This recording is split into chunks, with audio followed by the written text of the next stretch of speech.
Hi, I'm Stacey Hyde, and I'm back with another episode of Better Financial Health in 15 minutes or less.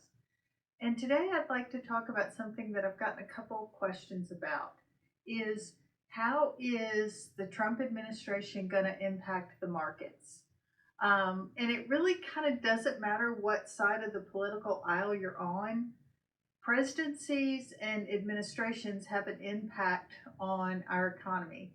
And I think that there's a couple of things going on with the Trump administration. So you have Elon Musk's Doge, where they're trying to get the government to act more efficiently, which in a lot of ways is good as we look at how our tax dollars are spent. We certainly want to be getting the most out of them because, it's really sort of sad and depressing to think about our hard-earned tax dollars going and being wasted. So I think that that is important also to control the size of the government and make it work for us as best it can. And that's important because we actually have historical deficits right now. And deficits and government spending cause inflation. And inflation is really bad, not just because it raises the cost of goods and services, which is definitely bad, but as it gets sort of people expect inflation, then that causes prices to go up even more. So it's a really bad cycle that we really need to break.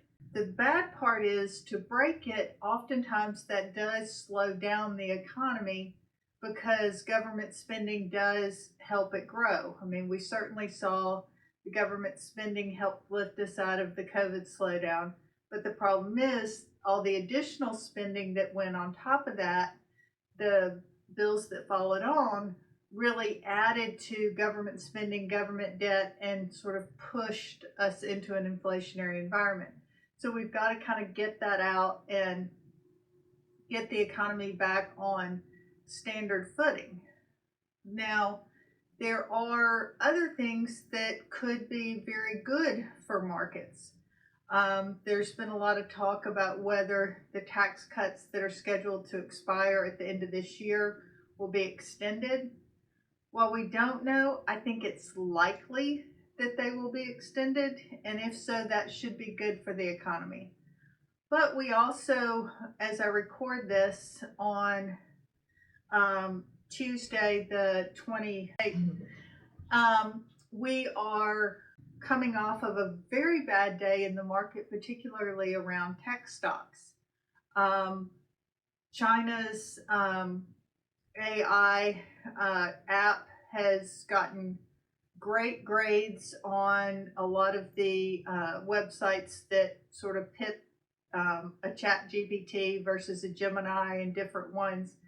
And it did really, really well. And that kind of sort of took people by surprise because so much of what has been built out thus far has been using like NVIDIA chips and things of that nature. And so the thought was that you had to have those high-end, more expensive chips in order to compete. And China didn't really have those or have as many of those.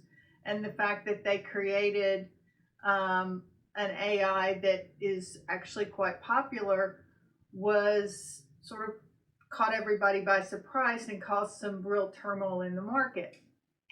Now, what you have to look at that is, yes, do we think AI is going to be great? Absolutely. But I think it's a bit like technology stocks in around 2000, 99, 2000. Yes, the internet has certainly changed everything, but there's definitely going to be winners and losers, and we don't really know right now. Some can look good and may not be able to stand the test of time. Some are going to continue to do well. And I think that that's important to keep in mind. It's not that all AI or technology stocks are going to do well. Some will for a time, and then there'll be somebody else that comes along. And I think that that's important. And you also have to look at earnings and what's going on with earnings and diversity. You know, you got to remember Amazon started out as a bookseller, and now they are the largest host of cloud computing with Amazon Web Services. But you know, personally, I mostly interact with them on buying stuff on Amazon. So it is important that these different companies are out there and are participating in AI, some greater than others. But at the end of the day, I think that returns this year and in the next couple of years are likely to be below what we've seen over the last couple of years. Just because if the markets do continue to do this straight up, it really sets us up for some really pretty terrible markets. And so if we allow the markets to sort of settle down, to get used to not having the government spending, then I think that we will, while it'll be bumpier, I think we're going to be okay. And also interest rates, we have to keep in mind the 10-year treasuries, you know, ranging from 4.5 to 4.7. Well, yes, that's a lot higher than 2. It's also a lot healthier for the economy as far as people can actually earn money on their balances, and it's taken out some of the excesses that were building when credit really didn't cost anything.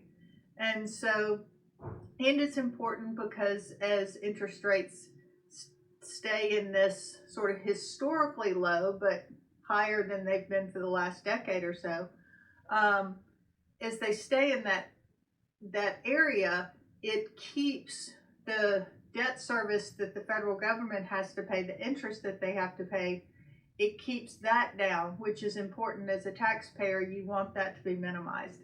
So I do think that interest rates are really not going to go down a lot. Even if the Fed drops rates, we may see shorter term rates drop a bit, but I think on the whole, I think we're sort of where we are with interest rates. Now, that's my personal opinion. I could be completely wrong. We can come back and look at this a year from now and see what we said. But I think that that is a reason to have some equities in your portfolio, also have some fixed income in your portfolio. At the end of the day, I'm cautiously optimistic about what's going to happen with the economy.